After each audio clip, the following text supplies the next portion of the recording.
to thank you for joining us in our walk through Romans. Today we're in Romans, the 4th chapter, starting with verse number 14. So get your Bibles out and join us. I've said this before.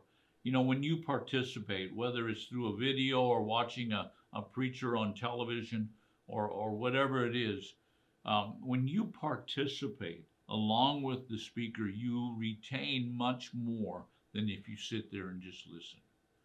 So get your Bibles out and look at Romans, the 4th chapter, verse number 14. Now I'm reading out of the New American Standard Version.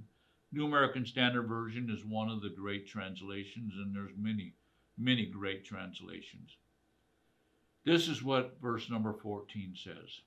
For if those who are of the law are heirs, faith is made void, and the promise is nullified. So what's Paul talking about? Well, we talked about this yesterday. If you didn't watch yesterday's video, go back and watch yesterday's video.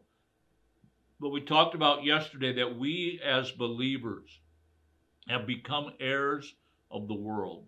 And so Paul says, for if those who are of the law are heirs. In other words, he's talking about if only the Jewish people who are following the law, who have been circumcised and all the requirements of the law, if they are the only heirs, then the Apostle Paul goes on and he says, faith is made void and the promise is nullified. What's he saying? He's saying if we become heirs because we are doing what the law says, then faith has become useless. The word void here, it actually means to have no effect or to be without effect. It means to be empty.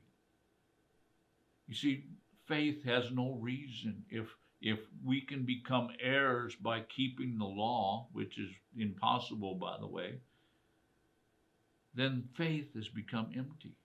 And then he says it's been nullified. There's no effect of faith. Living by the law destroys faith. Understand that. Living by the law, by saying, I need to do this, this, and this, and this to be in right relationship with God.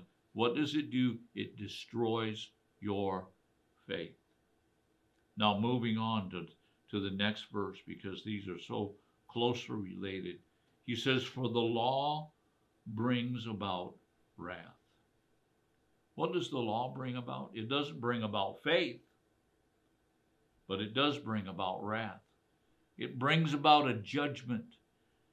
It brings about an understanding of being judged because you didn't keep the law.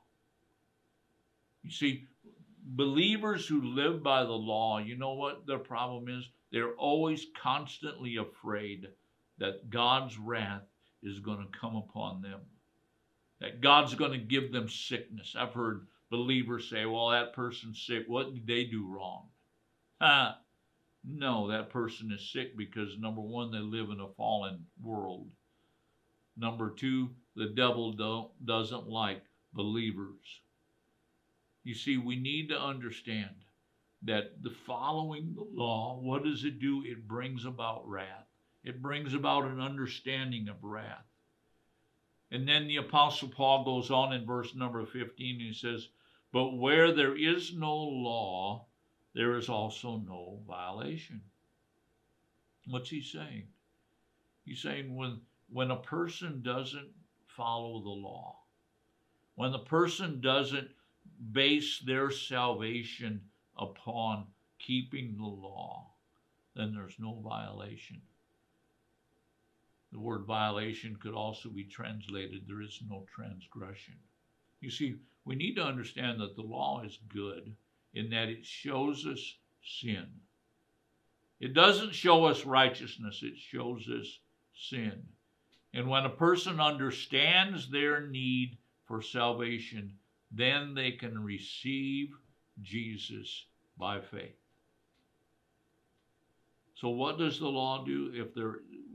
Paul writes, but where there is no law, there is no transgression. If there is no law, a person doesn't understand that they've broken the law, that they're not right with God.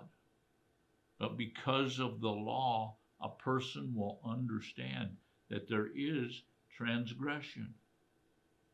Now moving on to verse number 16.